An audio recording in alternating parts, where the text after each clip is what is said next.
What a gorgeous way to end the episode and this mini arc. Hello everybody, today we're going to start about episode 35 of Kamen Rider Gotchard. So the story we left off last time with Kaguya turning into Legend and attacking Hotaro. As he also transformed to his base form Gotchard, I'm wondering what's going on. And we see Hotaro's mom meet with Butler, who she mistakes for Kajiki. Butler, we're going to correct her until Rina stops him from that and say that thanking her for using the place as like a place for celebration for Kaguya. Pretty much say that Golden Week is happening. The place is not really being used for anything, with Renge making decorations for the place. And they try to figure out the plan what to do with the party until Renge gets a message from Sabi saying about Kaguya and Hotaro fighting each other. And we see them continue to fight as Hotaro pretty much loses with some weird effect on him. Like we see him like slip over like pretty fast and then de-transform. I think that was a weird effect for the most part. But anyway, that's a little weird, but Kaguya about to finish him off until Spanner comes in to stop him, thinking that they're just having an argument, saying that they're going too far for a disagreement. Kaguya de-transforms, saying that gorgeous time is over, as he leaves, leaving Hotaro worried and confused. We then see the bomb again continuing from last time, and we see the three voices say that they don't want the weapon anymore. They say they just to raid the world and leave as the clock continues to ride to the sky. Interestingly, it said last episode was 24 hours, but now it says it's down to 10 hours. So I'm just saying that this whole thing between Kaguya and Hotaro fighting each other just happened in 14 hours. That I don't really buy at all. It's a little weird because keep this in mind. This whole timing scheme with the bomb will be inconsistent. We can see the gang at the base of the alchemy looking for Kaguya, wondering why he's doing this. And Miyato gets to see the clock from the viewpoint, and Butler explained that it's the Doomsday Clock or something like that. Pretty much giving history that it led to destruction and could destroy the world. And we saw from the Kaguya Legend special that we saw a couple months ago, where it is a revelation of why Kaguya parents are dead. Saying that somebody came in to help stop it from completely destroying the world, which I'm gonna get to decade, as we saw in the little flashback from Kaguya from the special. And Hotaro, Rina, and Spanner go out to stop it. And we then see the king, the Bito King, Gigis, actually get the Ark Progress key to revive Saigetsu, and say that he should follow his mallet. It gives him more power. However, 2 said his mallet, which is pretty cool that we actually see him transform back into Ark-One once again. And we see the whole complete transformation, with the whole hatred, spare, ruin, and all that. It looks pretty cool to see Ark-One transformation again. Of course, still missed opportunity to not have Ark-Zero turn to Ark-One, but I digress. We then go see the clock, which seemed to have lost 30 minutes. Again, keep it in mind. Kaguya goes to stop it until Saigetsu attacks him, as Kaguya says what Saigetsu says about regretting coming to this world, and then turned to normal Legend. Wondering why, because last time it should be Legendary Legend, but whatever. Again, they wanted the episode to pad out as they fight with some pretty cool effects. I was here 3 riders come in to help, but Gigis is also there and interestingly actually stops Kaguya's finisher here with his hand. But it's pretty cool to see that he's getting involved in the story. And they say the whole abyss thing, the whole darkness thing. And it goes Saigetsu as he actually unlocks 4 Kemi to go fuse with him. And pretty funny, he actually takes one from the space, like Meteor. He just pretty funny that he just gets it, the Meteor Kemi was just chilling. And out of space and just gets grabbed by Gigis, and then later comes in to be transforming Saigetsu to the Ark-One Malgam. It's a pretty cool design, combining Ark-One's design with the Malgam design. With the hand crossing in the chest, which shoots S, and also the little teeth things on the helmet and the little eye patch thing on his helmet. It's really cool design, and also seeing the 4 Kemi. And it seemed to shock everybody, as they pretty much say that 4 Kemis at once is pretty much impossible. As I get to attack Kaguya, and even still using the AI power of Ark-One. Say that he can detect anything that Kaguya does easily, and pretty much knocks him out. We see our 3 riders transform to fight Saigetsu, but doesn't really let up at all, as he can easily destroy them all. And pretty much almost does before Rine and Spanner both agree to run away for now and retreat, as Saigetsu pretty much say they'll put an end to them all. They meet back at the base as they think that Gigis has something to do with the whole transformation that Saigetsu is going through, making him more stronger than he is, thinking that he's making him move now. Also that somehow they lost 5 hours left. They have 5 hours left on the clock, and they're wondering how. It took them 30 minutes to get from the base to the clock, and now it took them 5 hours to get back. Where the hell? Where did the 4.5 hours go to when they were trying to go back? It's just weird. I think they're just timing consistency. I think they should just give him less time to just make it more realistic and how they lost time, but whatever.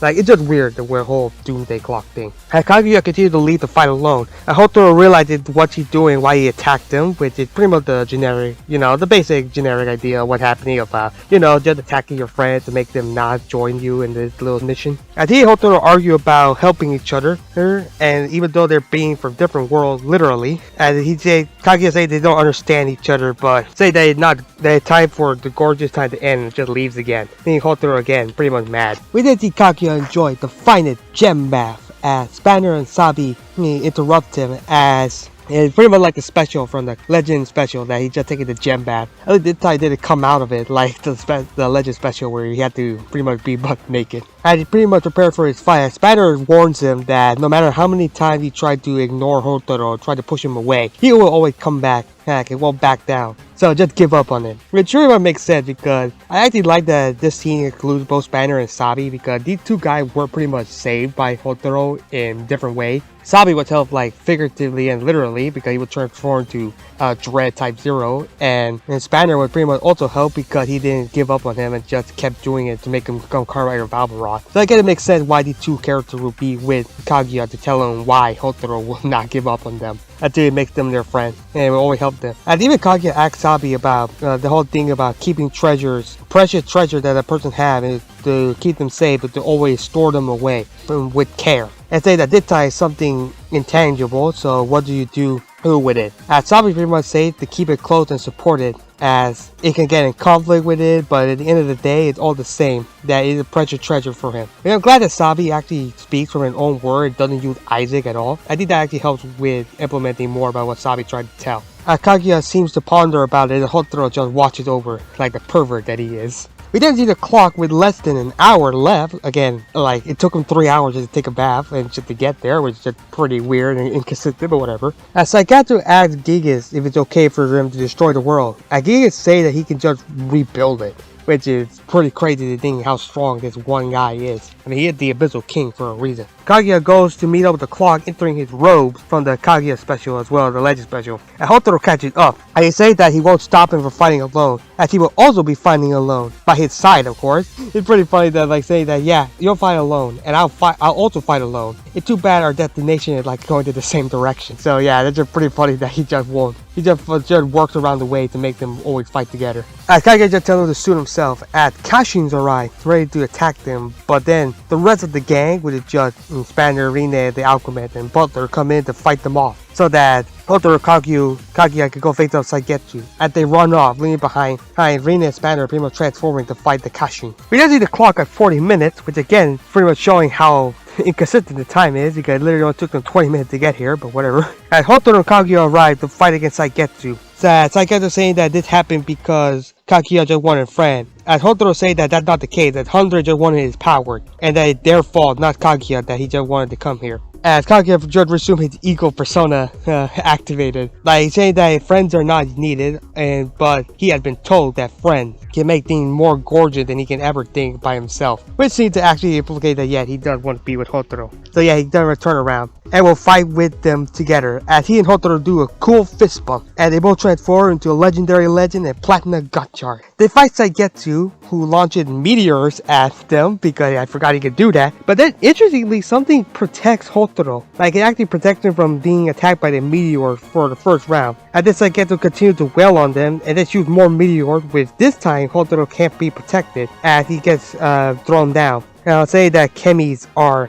weapons. That he likes that the chemis are giving him too much power. As Hotaro said that not treat his friends that way, saying that chemis are actually important, and that they're a comrade and not be treated that way. As Kaguya seemed to understand what Hotaro said last episode about Kemi being his friend, which about time he started to learn it. Hotaro used 3 level 10s, UFO X, X-Rex, and Gotchard, in order to protect him from Saigetsu attack, and pretty much nullifying the Kemi's attack. And Hotaro said that he'll need to find a way to get 4 Rider Kick in order to separate the 4 Kemis, so they can defeat Saigetsu from his mallet. Kaguya agrees that that's a good idea, saying that it's his Gotchard. As Kaguya once again turns into 0-2, and actually interesting new power summoning the base and super form, being 0-1 and Metal Cluster Hopper. As Legendary Legend plays, It's also pretty cool to see how the suit actors like work together in sync, because pretty much sure it's actually 3 people at the same time, because we see 01, like the little hand movement does a little bit delay compared to Battle Club to Harper 02. So it's still pretty cool to see the 3 attack each other Saiketsu with some cool speed form. And he does 3 finishers to attack him. I heard her say that it's pretty cool and it's pretty much a good gotcha. Then Kaguya turns into Grand Geo. And actually pretty cool that he summons Blade first. And after 20 years, finally lands Tackle. And the little beat thing attacks Saiketsu. At first I thought it was going to be pretty funny if he just misses, just like the original show. Like I think the original show, Blade never actually landed any attack with the Tackle little attack. So again, for 20-year anniversary Blade, I guess you finally get to land your attack. Good job, Blade. It was pretty cool to see it. Even summoned Hibiki for some fire attack. Then later printed Gaim to summon the Kajidoki flag. But then the music cuts off. It's pretty funny seeing that. Kaguya is just shocked and just throws it to the floor, saying that he doesn't want them. Which is, hey, don't disrespect the Kajidoki flag. They're pretty cool and they're pretty cool to be used. And I guess that either Kaguya doesn't know how to use it, or it was the wrong weapon he was looking for. He later presses the Gaim little statue again, with the music kicking back up, and actually gets the weapon he wanted, being the little energy arrow that the energy riders used from the original Gaim show. It attacks Saiketsu, and pretty much funny that Saiketsu also let his guard down to get attacked, which is pretty funny. As Kaguya summons Geo's base and super form, being Geo and Geo 2, and pretty much starts to say Iwae to himself, which is pretty cool, as Kaguya just say to rejoice to himself and saying he's the legend of legendary, which just fits him pretty well. Though I do think it's a missed opportunity to have Butler do the little Iwae was speech for Kaguya. But then again, like I said, it does fit Kaguya's little ego persona about doing it himself, so I think it's pretty cool to see. And we see them attack Saiketsu, throwing him all the way to the sky at all 4 of them, which is Geo, Geo 2, Grand Geo, and Hotaro and Platinum. Prepare to rider kick, and they kick Saiketsu to have the 4 rider kicks simultaneously. But I'm just saying that's not true, because Grand Geo said to have 20 rider kicks whenever you use a rider kick canonically. So technically this is overkill, because first is the 4 of them, so 20 plus 3 is 23. They free the 4 Kemi as Kaguya de-transformed back to legendary, as Hotaro uses the 4 Kemi that he just freed and make unison to defeat Saiketsu and destroy the clock in a cool 25 kicks rider kick. And that's pretty much overkill, as Saiketsu finally died, and it called it the iconic Honore Decado, but this time being Honore Legend, which is pretty cool to hear. The gang arrived happy that they won, as Kaguya and Hotaro fist bump once again. And they all cut back to Hotaro's home and they all celebrate with a meal that everybody is made in a gorgeous outfit from last episode, and Hotaro included with his own gorgeous outfit. And even a golden cake, they say, as Kaguya eats it and say that it's good. But everybody's shocked because somebody actually liked Hotaro's food. But then Hotaro said that he didn't actually cook anything, which is pretty sad, because that would be pretty funny that Hotaro did make the food and that Kaguya was the only one that actually liked it. Kaguya thanks Hotaro, but still need to go back home as he's needed there to stop Hundred. Now Hotaro understands with a toast to each other.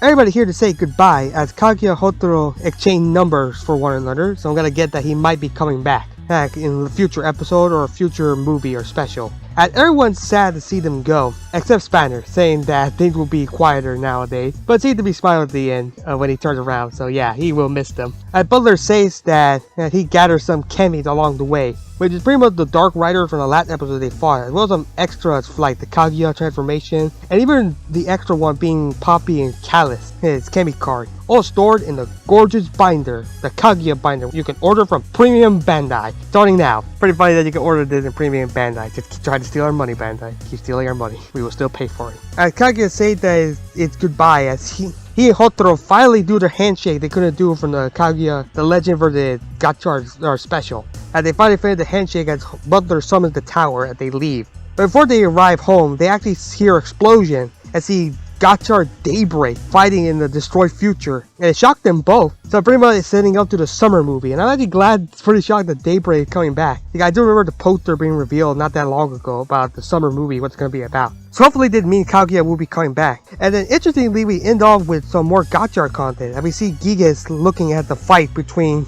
Saiketsu and Hotaro, as he looked at the time that Hotaro was protected and finds inside him an egg, which we reveal for the toy line being the Nichigon egg from the toilet, saying that he found what he was looking for last episode. As he laughs at the episode end with a little title card sequence showing the egg in the outro with a little EX on it. Pretty much all ready to set up the final arc of Gotchard. overall, this was a pretty good episode. Not really much of a Legends. It felt more like an equal footing between Legend and Gotchard. Now that we have Legends here, time for Gotchard to have some more content. It seems like they set it up everything for the final arc and also the movie, with Gotchard Daybreak coming back, even the Nichigon egg being here. I do say that it is pretty much generic how Kaguya helps out Hotaro, but I don't care, I like it, and I'm just glad we had to have Gotchard content. We're going back to Gotchard regularly schedule. I am pretty glad that these 3 episodes with Kaguya technically wasn't all wasted on just filler content and still moved the plot forward for Gotchard the last 2 episodes. So I'm really glad to see that. Rating wise, they give it a 7.5 out of 10. What do you guys think? Do you like the episode or do you not? What do you think about Kamen Rider Gotchard final arc about to start? And what do you think about Kaguya and Legend story? Also, are you excited for Daybreak to come back and see how the movie's gonna turn out? Leave a comment down below to talk more about Kamen Rider Gotchard. Peace.